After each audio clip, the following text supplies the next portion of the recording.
आप थोड़ा पीछे हो जाए ना। ये मैडम ये ऊपर आने देना, ऊपर चलते हैं पहले, वहाँ एक दफ़ा कर लूँगी ना, पहले एक दफ़ा उनको दे दूँ फिर मैं आपसे बात यहाँ पे कर लें। आज जब हम सुबह आ रहे थे अडयाला की तरफ तो कल तो हमारी उन्होंने मुलाकात नहीं होने दी। हम 6 घंटे बाहर खड़े रहे। अदालत लगी हुई थी और अदालत के लिए फैमिली, मीडिया और लॉयर्स को इजाज़त होती है अदालत अटेंड करने के लिए, लेकिन कल तो उन्होंने हमें नहीं इजाज़त दी। आज जब हम आए थे कोई 2 किलोमीटर पहले एक ट्रक खड़ा था, सब ट्रैफिक दोनों तरफ से गुजर रही थी और हमारी फैमिली की गाड़ी को उन्होंने साइड पे खड़ा कर दिया और हमें गुजरने नहीं दे रहे थे। तो फिर जज साहब जा रहे थे अपनी प्रोटोकॉल के साथ। फिर हमने जब उन्होंने ट्रक साइड पे किया तो हमने अपनी गाड़ी जज की प्रोटोकॉल के साथ लगाकर आज हम यहाँ पहुँचे हैं, नहीं तो आज हमें इन्होंने 2 किलोमीटर पीछे रोक दिया था। सबसे पहले मेरे ख्याल में काफ़ी क्या सराहियाँ हो रही थी सोशल मीडिया पे इमरान खान की सेहत के बारे में कि उनको जहर दिया जा रहा है और कोई कह रहा था उनको कोई ऐसी दवाई दी जा रही है, उनकी कोई मेंटल हालत ख़राब हो गई है। तो उसके लिए मैं बात करके आज हमने उनको ये बताया तो वो उस पर तो बिल्कुल मुस्कराए थे कि ये क्या बातें कर रहे हो। हमने उनको कहा आप अपने अल्फाज में बताएं। उन्होंने कहा मेरी सेहत बिल्कुल ठीक है, मैं वर्जिश भी कर रहा था, लेकिन इन्होंने मुझे बंद कर दिया था।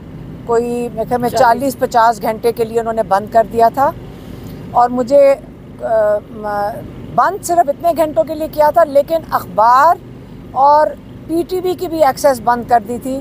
तो अभी तक उनको कोई भी इंफॉर्मेशन 23 तारीख से अब तक कोई इंफॉर्मेशन बाहर से नहीं मिली, सिवाय उसके कि या जब ये सहाफ़ी गए हैं कल और आज, या अगर जो कल लॉयर्स गए हैं। तो ये मैंने कहा पहले क्लैरिफाई कर लूँ।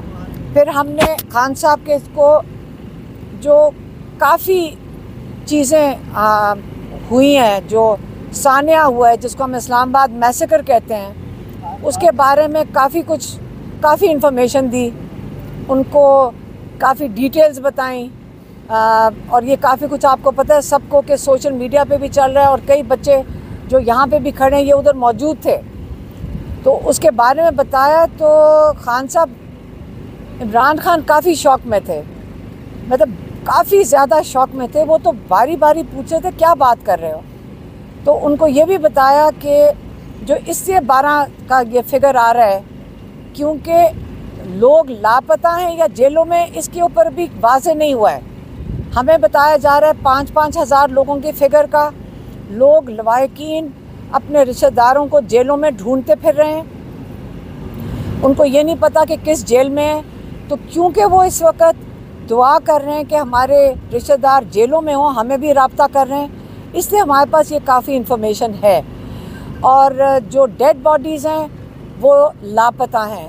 अगर उन्होंने हमें कहा कि सारों को कहो जाके कि जेल अस्पतालों में जाएं, जो ज़ख्मी हों उनका पता कराएं और जो शहीद हो गए उनका पता कराएं। तो हमने कहा कि लोग अगर जाते हैं अस्पताल में तो उनको उठा लिया जाता है, और अगर उनको धमकियां दी जा रही हैं, रिश्तेदारों को धमकियां दी जा रही हैं, और अगर कोई FIR फाइल करने की कोशिश करता है उसको धमकी दी जा रही है।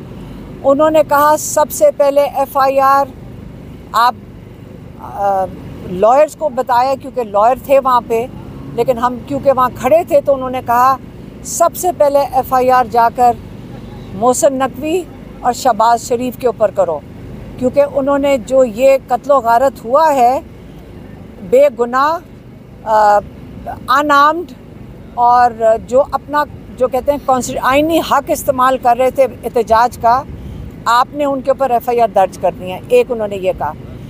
दूसरा उन्होंने कहा कि ये जो जुल्म हुआ है और ये जो उन्होंने लोगों को वहाँ बुलाकर एक किस्म का एम्बुश किया है, और आपने दिन से स्नाइपर राइफल से किया है और रात पे तो आपने आके पूरी एक ब्रिगेड लाकर उससे हमला करवाया है बिल्कुल अंधेरे के अंदर। उन्होंने कहा ये लाल मस्जिद का जो वाक़या था ये उससे भी बड़ा सानिया आपने कर दिया है। और इन्होंने कहा कि जो 71 में हुआ था, जब याह्या खान के वक्त में, एक वो सान्या था। फिर आपने अकबर बुख्ती के साथ जो किया, आपका ख्याल है कि उसके बाद आप बंदे को ख़त्म कर दें, उसके बाद चैन आ जाएगा? आज तक बलूचिस्तान में उस चीज़ को भूला नहीं गया और ये याद रखते हैं। और ये इस किस्म का जब आप अटैक करते हैं, इससे गुस्सा कम नहीं होता, इसमें रंजिशें ख़त्म नहीं होती, इसमें बढ़ती हैं। और इस वक्त उन्होंने कहा गुस्सा बहुत ज़्यादा बढ़ेगा। 9 मई के बाद लोग शौक में थे और खौफ में थे, लेकिन जब 8 फरवरी को लोगों ने वोट डाल दिया, उसके बाद लोगों को अपनी वोट से पता चला कि जमहूरियत में हमारा हक़ है, इस मुल्क में हमारा हक़ है। जब उन्होंने अपना हक़ ले लिया और आपने छीन लिया, उसके बाद लोगों का अब गुस्सा है। पहले उनको हक़ छीनने पे गुस्सा है, अब उनके ऊपर जो जुल्म किया जा रहा है उसका गुस्सा है, और ये गुस्सा बढ़ेगा। आप ये समझ लें कि जुल्म करने से आप भूल जाएं कि लोग घरों में बैठ जाएंगे और आराम से ये जुल्म सह लेंगे। वो अपने हक़ कभी नहीं भूलेंगे।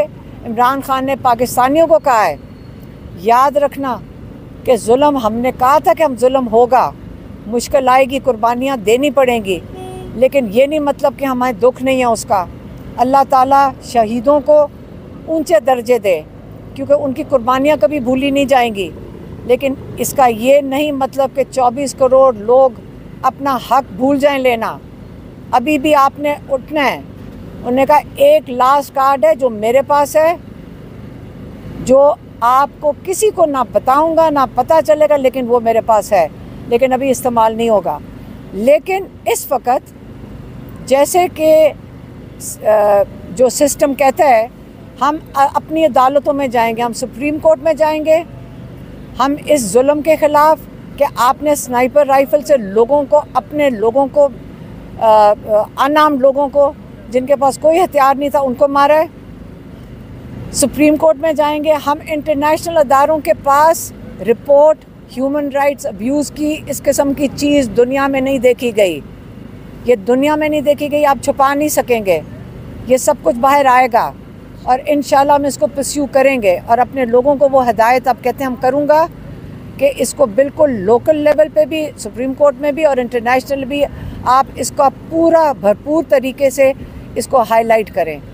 ये उनका पैगाम था, यह मैंने आज आपको दे दिया। लेवल पे भी, सुप्रीम कोर्ट में भी और इंटरनेशनल भी, आप इसका पूरा भरपूर तरीके से इसको हाईलाइट करें।